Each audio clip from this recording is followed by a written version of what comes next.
通勤通学中の皆様おはようございます。福田の世界時事ニュースのお時間です。さあ本日はですね、ゴースト・オブ・妖帝の開発元であるサッカーパンチの元従業員の話題になります。これについてはですね、以前もお伝えしたんですが、このね、サッカーパンチの元従業員ですね。当時は元ではなかったんですが、この人物がですね、チャーリー・カーク事件を嘲笑したことにより、このサッカーパンチをね、クビになったという出来事がありました。すると今回ですね、彼女に対してのインタビュー記事というのが出てまいりまして、これね、インタビューしてる人も驚きなんですが、その回答がですね、すごいですよ。人というのはここまで認知が歪むのかと、こういったレベルになっておりますので、本日は一体何が起きているのか、詳しく見ていきたいと思います。この番組は海外のホットな時事ニュースをお届けします。通勤通学のお供にちょうどいいチャンネルとなっていますので、ぜひチャンネル登録お願いします。さあ、それでは本題ですね。こちら見えておりますが、今回はですね、以前、こちらの動画でお伝えしました、ゴースト・オブ・妖帝の開発会社、サッカーパンチの従業員ですね。現在は解雇になりまして、元従業員になるんですが、ドリュー・ハリソンというね、開発者がいました。で、この人物はですね、かなり極端な思想を持っている人物だったようで、チャーリー・カーク事件がありました。あそこで非常に悪趣味なジョークというのを SNS に投稿。これを問題視した開発会社が彼女をクビにするという事態に発展したんですね。じゃあまずね、彼女がいかにして解雇されたのか、その経緯を軽く振り返ってみたいと思います。ゴースト・オブ・妖帝のゲーム開発者ドリュー・ハリソンがチャーリー・カークの事件を喜ぶ。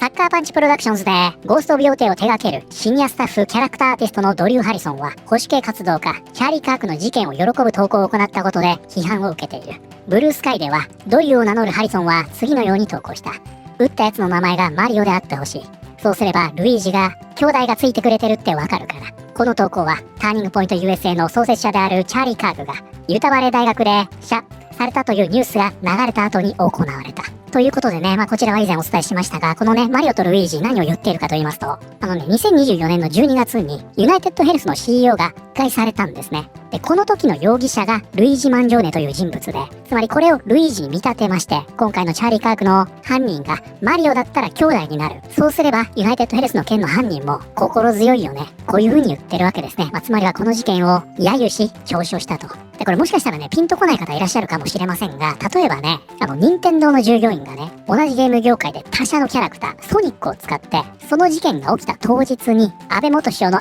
事件のジョークを飛ばしたと考えてください。いかにとんでもないことかわかるんじゃないかなと思います。普段から相当な像を抱えていない限り、そして仲間内でね、こういったことを言うのが当たり前になっているエコーチェンバーの中にいない限り、絶対こんな発想出てこないでしょ。これが実際に起きたと。これらの発言は同じくオンラインでチャーリー・カークの事件を喜んだことが原因で DC コミックスがサッカーグレッチェン・フェルカー・マーティンのレッドフードシリーズを打ち切った直後に出てきたものだ。この2つの出来事はエンターテインメントやゲーム業界の人物が政治的暴力を公然と称賛している実態を浮き彫りにし、世間の怒りを招くと同時に業界の基準に疑問を投げかけているということで、これに関しましてはね、これがまさに主題です。もしかしたらね、こういった悪い冗談、こんなのね、あくまでも冗談じゃないかと、このように思う方もいらっしゃるかもしれませんが、チャーリー・カークの事件というのはね、この保守に対する悪魔化、これが行き過ぎたせいなんじゃないかと、このように見られている部分というのが大きいんですね。特にですね、左翼界隈というのは、その攻撃性がね、高いというように見られていて、平気でね、暴力を呼びかけると、これが行き過ぎていると言われているんですね。ですので以前もね、こちらの動画でお伝えしましたが、Apple TV のね、サバンっていうドラマが放送できなくなっちゃったと。これも実際ね、その前編を見たバラエティのレビューによると、特にね、保守系の白人の悪魔化が凄まじかったと。これが分かってしまったんですね。で、事実ですね、このチャーリー・カークの事件を受けまして、これまでね、そういうのを先導してきた人物たちが、よくやったーと大喜びしたわけですよ。そしてね、自分が大喜びしている姿というのをネット上に上げ、場合によってはもっとやれ。あいつも同じ目に遭うべきだと呼びかける。こんな動画が溢れ返ったんですね。これにより一説によりますと、大体ね、今表面化してるだけで、600人ほどが解雇になったと言われています。こちらロイターの記事になりますが、チャーリー・カーク粛清、プロトランプたちの弾圧で600人のアメリカ人が処罰された経緯というような形で、ロイターはね、これをトランプのせいだと言っているようですが、表面化しているだけでもこれだけの人物が解雇されたと言われているんですね。つまり裏を返せばこれだけの予備軍がいたということですよね。そしてこういう人たちが煽ってきた結果、事件に繋がったと、このように見られてしまっているわけですよ。なのでこのドリューさんの件というのはただの冗談では済まなかったんですね。じゃあ彼女はね、ほんと悪気もなく、なんとなく言った冗談を大げさに捉えられて、それで解雇されちゃったのかというとそうでもないんですね。それがね、こちらにあるんですが、サッカーパンチとソニーに解雇された後もハリソンは強気の姿勢を崩さなかった。ブルースカイではこう投稿している。ファシズムに立ち向かったことが10年間続けてきた夢の仕事を奪う理由になったのだとしたら、私はそれを100倍強い力でもう一度やる。興奮状態の中で彼女は自分が不適切な冗談を言ったのではなく、同期的な立場を貫いただけなのに不当に処罰されていると示唆していた。ということで、その後ね、彼女はこちら見えておりますが、ここね、ブルースカイの名前を変えてですね、ここなんて書いてあるかというと、ここドリュー、自分は死ぬまでナチを殴り続けるということでですね、ここね、ファシズムなんてことも言っておりますが、もうこのワードが出てきた時点で、そういうことだったんですね。そしてみんなが、なるほどとなったと。そして今回このようになりました。サッカーパンチを解雇された開発者、ドリュー・ハリソンは、テイストレス、チャーリー・カーク関連ジョークではなく、ハラスメントキャンペーンこそが自分の解雇の原因だったと述べている。ということでこちら、テイストレスとなります。こちらが本日のキーワードになります。Taste. 何かの風味、または人や動物が様々な風味を認識する能力。ということでね、こちらのテイストというのは味という意味になります。これはもうおそらくね、皆さんご存知ですよね。もうほぼ日本語でも使われると思いますので、これは味という意味なんですが、今回はね、こちらの意味になるんですね。人が特定のものに対して抱く好みや行為ということでね、今回の場合になりますが、このテイストというのは好みという意味になります。つまりは趣味嗜好ですね。これをテイストと表現するというわけです。で、非常にややこしいのは日本語だとね、センスっていう言い方あるじゃないですか。美的センスとか言ったりするでしょ。じゃあこれをそのまま英語に置き換えられるかというとそんなことはなくって、むしろね、こちらの方がよく使われるんですね。例えばいいセンスだねっていう時に good sense とは言いません。これはね、good taste となるわけですね。ただその一方でね、これセンスオブヒューマーって言い方するんですが、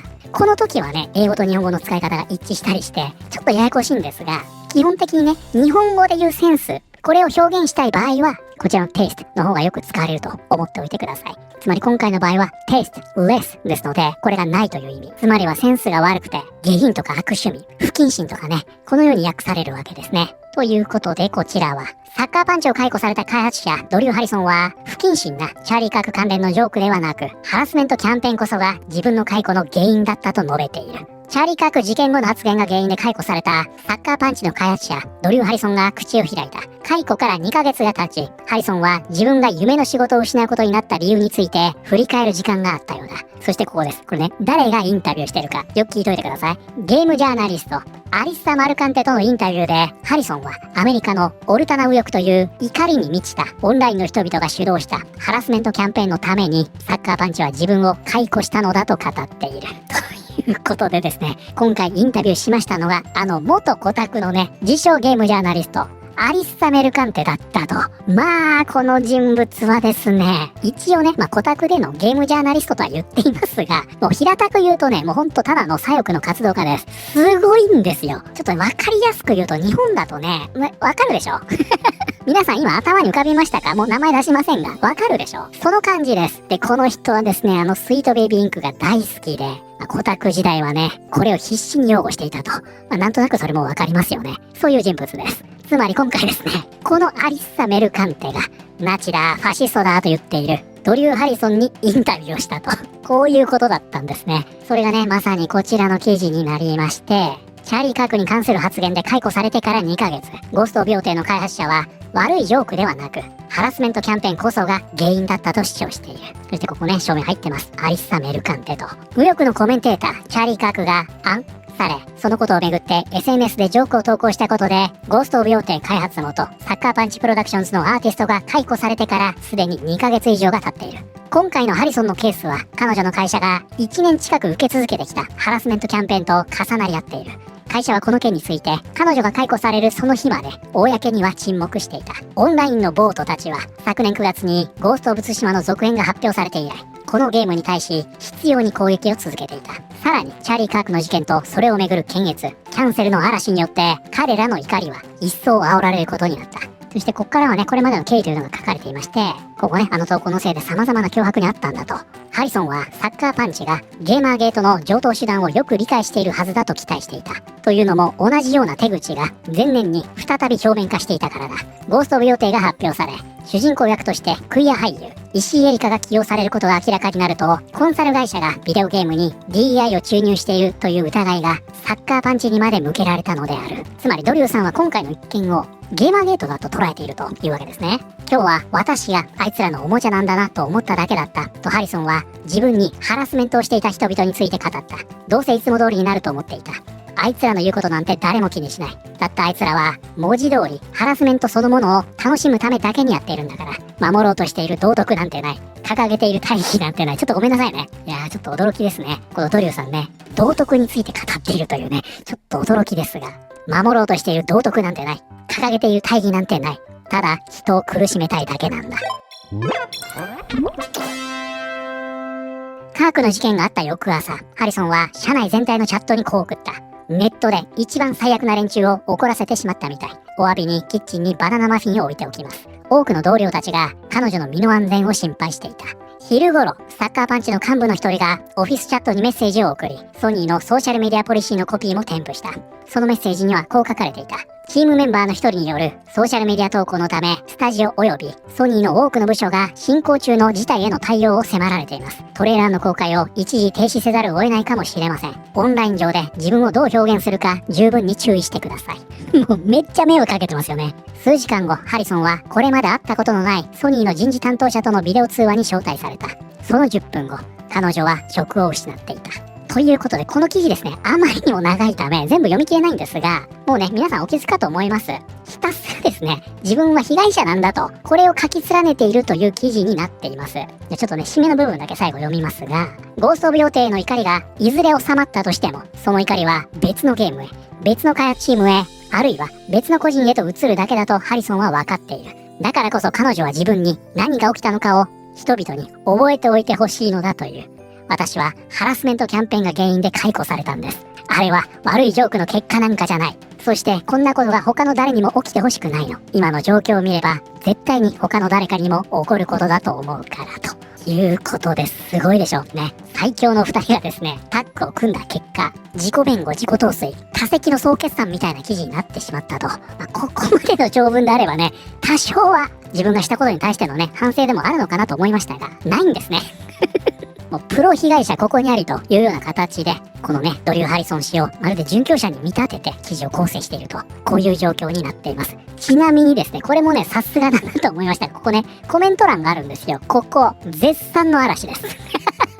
これも驚きますけどね。アリッサさん、あなたの記事は本当に毎度素晴らしいと、こういったコメントが並んでいるんですね。で、こちらね、アリッサさん、この記事をね、投稿しているんですが、ここね、コメント欄閉じているので、ちょっと引用見てみますね。人は自分の行動に責任を負うべきだし、発言には結果が伴うべきだ。それが今、自分に降りかかってきている。こちらね、アリッサさんを褒めてますね。右翼のチンピラや詐欺師まがいの連中は悪いが、権力を持つ者が奴らに迎合すると、さらに立ちが悪くなる。幸いにもアリッサのような伝えるべき物語をきちんと世に出してくれる人がいて助かる。まともな大人がここまで壊滅的に自己認知が欠如した状態でいられるなんて到底信じられない。コメント欄閉じるのかよ。これが結果ってやつだよ。自分の気に入らない相手をナチだのファシストだのと決めつけておきながら、その暴言がついに自分の身を滅ぼした時、驚いたふりをすることはできない。あのアリッサが道徳的優越感を気取ってバカみたいなインタビューでソニーを非難してるよ。ソニーは正しいことをして人の死を喜んだ人間をクビにしただけなのに。はい、ということで本日はですね、ゴースト・オブ・ヨーテの開発会社サッカーパンチに解雇されましたドリュー・ハリソン氏のインタビューが出てまいりまして、その前編で自己弁護、さらには解雇の原因は自分の冗談のせいではなくハラスメントキャンペーンのせいだと語ったという話題を見てまいりました。いかがだったでしょうか。おそらくね、この文を読む限り、このね、ドリュー・ハリソン氏は自分のことをね、正義の執行者、大義のために動いているヒーローと、このように考えているんじゃないかなと思いますね。故にね、道徳だとか大義、あれだけの暴言を吐いておきながらこれを語っていると。そしてこれについてはね、一言も謝ることはなく、人のせいと言っているというのがね、